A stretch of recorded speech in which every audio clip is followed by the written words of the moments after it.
Assalamualaikum warahmatullahi wabarakatuh. Perkenalkan, nama saya Bayuni dari kelas A Pendidikan Pancasila dan Kewarganegaraan Universitas Negeri Makassar. Di sini saya akan menjelaskan mengenai fungsi negara menurut beberapa ahli serta bagaimana implementasi fungsi tersebut di Indonesia. Terdapat beberapa fungsi negara menurut para ahli. Negara merupakan persekutuan manusia yang muncul karena adanya keinginan manusia dalam memenuhi kebutuhan yang beraneka ragam. Adapun fungsi-fungsi negara menurut Van Vollen dan John Locke antara lain. Menurut Van Vollenhoven, fungsi negara meliputi regeling, bestuur, rechtspraak, dan politi. Regeling adalah fungsi membuat peraturan, bestuur adalah fungsi menyelenggarakan pemerintahan, rechtspraak adalah fungsi pengadilan, dan politi adalah fungsi penertiban dan keamanan. Menurut John Locke, fungsi negara ada tiga, yaitu fungsi legislatif, eksekutif, dan federatif. Fungsi legislatif ialah fungsi untuk membentuk undang-undang atau peraturan. Fungsi eksekutif ialah fungsi untuk melaksanakan undang-undang atau peraturan.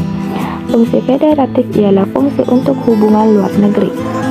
Sedangkan fungsi negara secara garis besar meliputi 1. Melaksanakan ketertiban.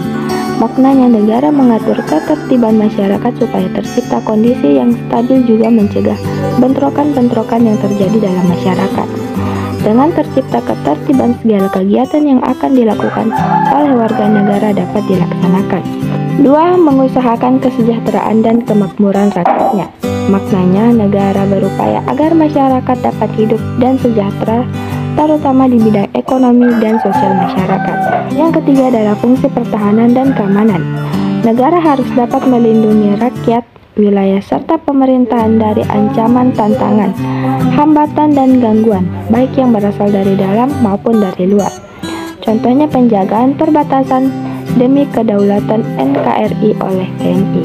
Yang keempat adalah fungsi keadilan. Negara harus dapat menegakkan hukum secara tegas dan tanpa adanya unsur kepentingan tertentu.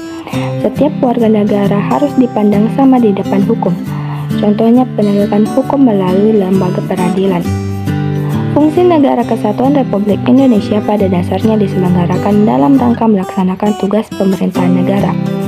Fungsi negara dilaksanakan oleh lembaga-lembaga negara sebagaimana disebutkan dalam alinea keempat pembukaan Undang-Undang Dasar 1945, yaitu kemudian daripada itu untuk membentuk suatu pemerintah negara Indonesia yang melindungi segenap bangsa Indonesia dan seluruh tumpah darah Indonesia, dan untuk memajukan kesejahteraan umum, mencerdaskan kehidupan bangsa, dan ikut melaksanakan ketertiban dunia yang berdasarkan kemerdekaan, dan seterusnya. Implementasi fungsi tersebut di Indonesia menurut saya sudah berjalan dengan baik, walaupun mungkin ada beberapa penerapan fungsi tersebut yang kurang berjalan dengan baik dikarenakan ada beberapa masyarakat yang tidak ikut serta dalam melaksanakan tujuan negara tersebut. Sekian yang dapat saya sampaikan, kurang dan lebihnya mohon dimaafkan. Wabillahi taufiq wal hidayah. Wassalamualaikum warahmatullahi wabarakatuh.